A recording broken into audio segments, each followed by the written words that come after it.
Buenos días, estudiantes de quinto año básico. El día de hoy, jueves 25 de junio del año 2020, vamos a iniciar una nueva clase. Hoy, pues, analizamos el área de estudios sociales y los temas propuestos son los siguientes: localización de las regiones naturales, relieves, suelos, la costa, la sierra, la Amazonía y la región insular. Localización de las regiones naturales del Ecuador. El territorio ecuatoriano está conformado por la zona continental, aquella que está dentro del continente sudamericano, y la zona insular, que es el conjunto de islas que están en el Océano Pacífico. La zona continental, por la presencia de la cordillera de los Andes, se divide en tres regiones: costa, sierra y Amazonía, y la zona insular, que está formada por 13 islas, 17 islotes o islas de menor tamaño y 47 rocas, todas ellas situadas en el Océano Pacífico. Aquí vamos a observar la zona continental, ¿no? Costa, sierra, oriente, y la zona insular, ¿no? Que está en el Océano Pacífico. Son el conjunto de islas, ¿no? Conocidas como las Islas Galápagos. El relieve del Ecuador en general. Los Andes se divide en dos cordilleras al llegar al Ecuador, la occidental y la oriental. En medio de ambas se forma una depresión denominada Callejón Interandino. La cordillera oriental es la más alta, uniforme y ancha que la cordillera occidental. En ella se encuentra el Chimborazo, que es el volcán más alto del Ecuador. En el Callejón Interandino, que es una especie de canal, encontramos las hoyas, 21 en total, y los nudos. También hay pequeñas cordilleras de menor altura que son paralelas a la Amazonía. En la costa, a pesar de que su relieve es plano, los Andes también forman elevaciones de menor altitud. En Galápagos, el relieve también es plano en las playas. Hay elevaciones intermedias entre 200 y 300 metros de altura, y en la isla Isabela hay volcanes que sobrepasan los 1500 metros de altura. En este mapa observamos, ¿no?, la cordillera de los Andes. Hacia este lado, la cordillera occidental, y hacia este lado, la cordillera oriental. Esta parte de aquí intermedia es el Callejón Interandino, ¿no? El Callejón Interandino. La cordillera oriental tiene elevaciones más altas que la cordillera occidental, y se encuentran algunos volcanes, ¿no? Aquí podemos ver Cayambe, Antisana, Cotopaxi, Tungurahua, Sangay, los Ilinizas y el Guagua-Pichincha. Los suelos del territorio ecuatoriano. La formación del suelo atraviesa varios procesos en los que se alteran y se descomponen rocas cuando entran en contacto con la atmósfera y la biosfera. Es decir, cuando entran en contacto con el viento, con la lluvia, con la glaciación.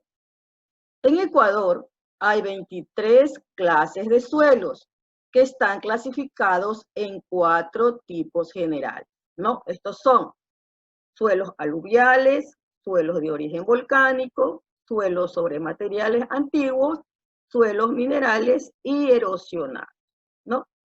Los suelos aluviales son muy fértiles y se forman de materiales que viajan a través de corrientes de agua. desde los Andes hacia la Amazonía y la costa. Los suelos de manglares también son aluviales. Ahora, los suelos de origen volcánico se originan en las rocas y cenizas volcánicas. Su fertilidad varía. Pueden ser arcillosos, los que contienen arcilla, arenosos, están compuestos más de arena, o limosos, de limo. Los suelos sobre materiales antiguos. Dependiendo del clima, pueden ser arcillosos y contener sílice. Estos suelos no son fértiles, se localizan en los relieves de la costa y en la Amazonía baja. Los suelos minerales y erosionados. Estos suelos no son fértiles. Los primeros tienen demasiados minerales y los erosionados se ubican en varias partes del país. Entonces, existen 4 tipos de suelos: aluviales, de origen volcánico, suelos sobre materiales antiguos y suelos minerales y erosionados.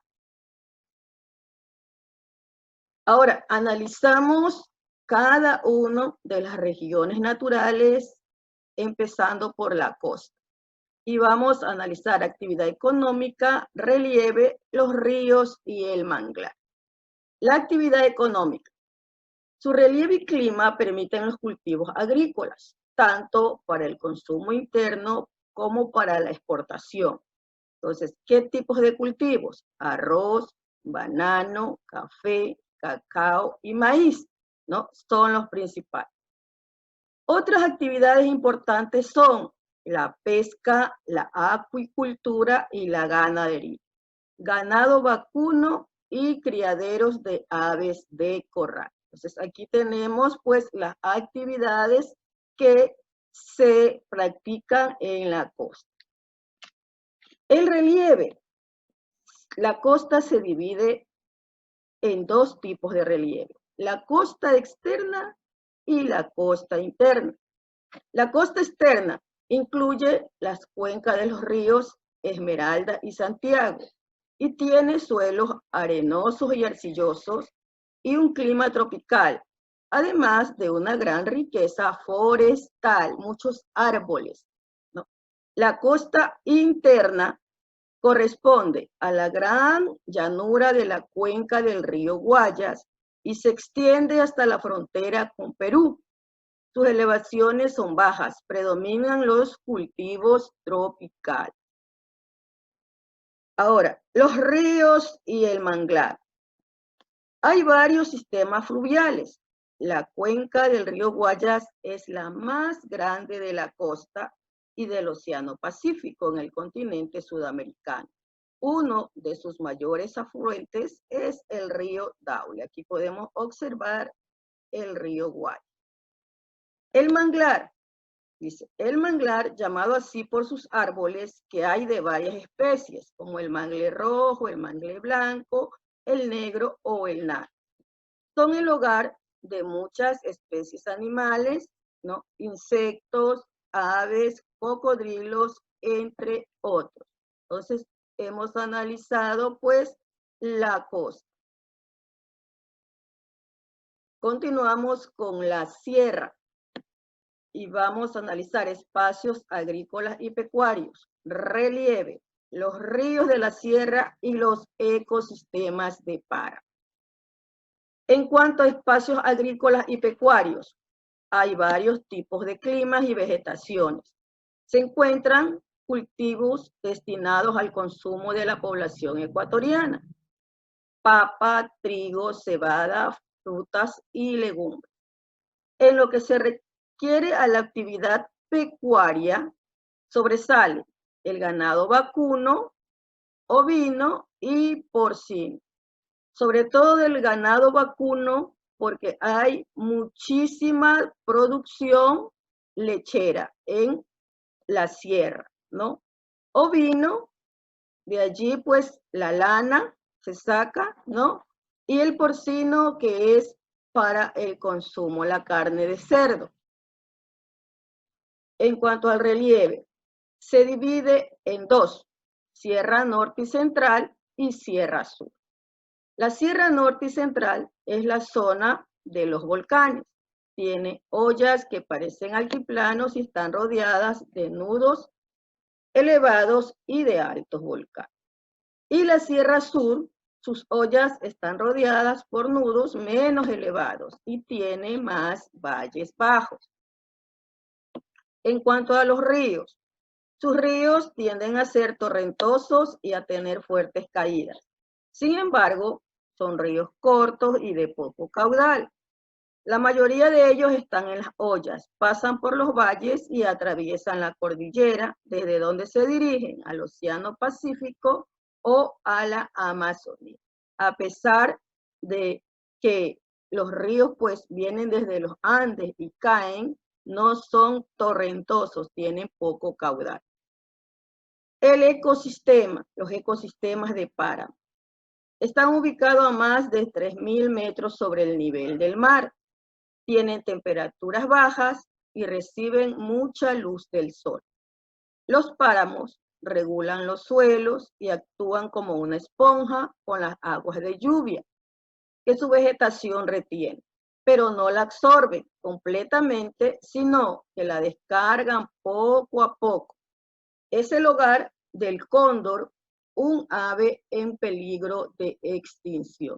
Entonces, los páramos son importantísimos porque ellos retienen el agua de las lluvias y en épocas cuando no llueve, pues ellos van poco a poco descargando esta agua, que sirve pues para mantener la vegetación y la fauna de estos. Y este es el hábitat del cóndor andino. La Amazonía. Y analizamos de la Amazonía: relieve, ríos, ecosistemas de bosque húmedo tropical. En cuanto al relieve, se distinguen dos tipos de relieve: el Alto Oriente y el Bajo Oriente. En el Alto Oriente incluye cordilleras fragmentadas al lado de la cordillera oriental, ¿no? Como las Napo Galeras. Entre estas montañas hay valles con suelos fértiles. Y el Bajo Oriente se caracteriza por la presencia de pequeñas colinas, tiene suelos poco aptos para la agricultura y posee una gran biodiversidad. Biodiversidad, diversidad de vida, mucha vida de animales. Los ríos de la Amazonía. Esta región tiene el mayor número de ríos y nacen de los Andes. Entre los sistemas fluviales importantes destacan el Napo, el Coca y el Pastaza.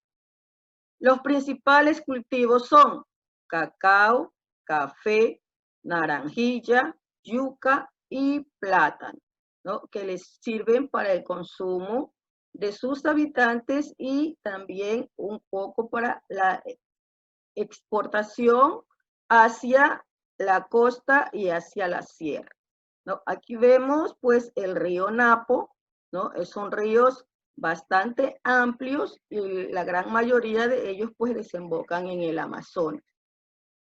Los ecosistemas de bosque húmedo tropical contienen una inmensa biodiversidad de especies animales y vegetales. Los animales representativos de esta región son el tapir, el tigrillo, la capibara, el tucán, el guacamayo, entre otros. Aquí podemos observar, también tenemos al mono, ¿no? Y aquí podemos observar un tigrillo, que son animales representativos de la Amazonía. Por último, tenemos la región insular.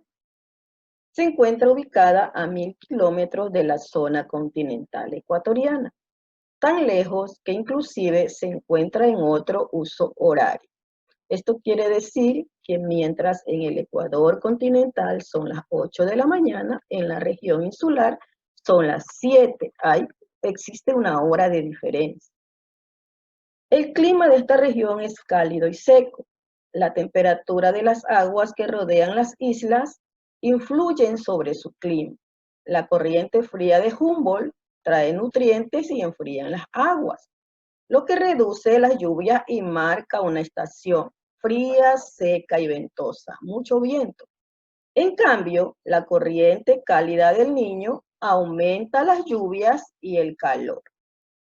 El 97% de la provincia fue declarada Parque Nacional y el 3% está habitado. Sus pobladores se dedican al cultivo de café, a la pesca, al turismo y a la ganadería. Además, sus ambientes marinos están protegidos por la Reserva Marina de Galápagos. En cuanto al relieve, las islas se formaron hace 5 millones de años. Están ubicadas sobre un punto caliente. Con el movimiento de las placas tectónicas en este punto se formaron gigantescos volcanes en el suelo del océano. Las islas emergieron de la acumulación de materiales de estos volcanes. Hay 3 tipos de relieves en Galápagos. Las islas bajas, que no tienen formas volcánicas. Ejemplo, Baltra. Los volcanes escudos sin caldera, propios de las islas grandes. Es el caso de la isla Santa Cruz. Y los volcanes escudos con caldera cimera, muy vistosos, como la isla Isabel. Las islas tienen gran diversidad de especies endémicas. Algunas se han adaptado a las condiciones de las islas, como por ejemplo la iguana marina. Aquí vemos 2 tipos de relieves, ¿no? En esta parte, pues, las rocas, ¿no? Los volcanes, y en esta parte de acá, pues, un relieve que es islas bajas, ¿no? Entonces, esto pues ha sido la clase del día de hoy, ¿no? En cuanto a las regiones naturales, analizamos relieves, suelos, los cultivos, la ganadería. Ahora les comparto la ficha donde encontramos nuestra tarea, ¿no? Aquí está la tarea. Desarrolla el siguiente cuestionario. ¿A qué llamamos callejón interandino? Elabora una lista de productos que se cultivan en la costa. Anota los tipos de suelo que hay en el Ecuador. Recorta y pega animales del bosque húmedo tropical de la Amazonía. Y por último, deduce cuál es la función de los páramos. ¿Cuál es la función de los páramos? Ya lo expliqué anteriormente, ¿no? Los páramos para qué sirven y para qué son necesarios, ¿no? Hemos terminado las clases del día de hoy. Hasta mañana, niños.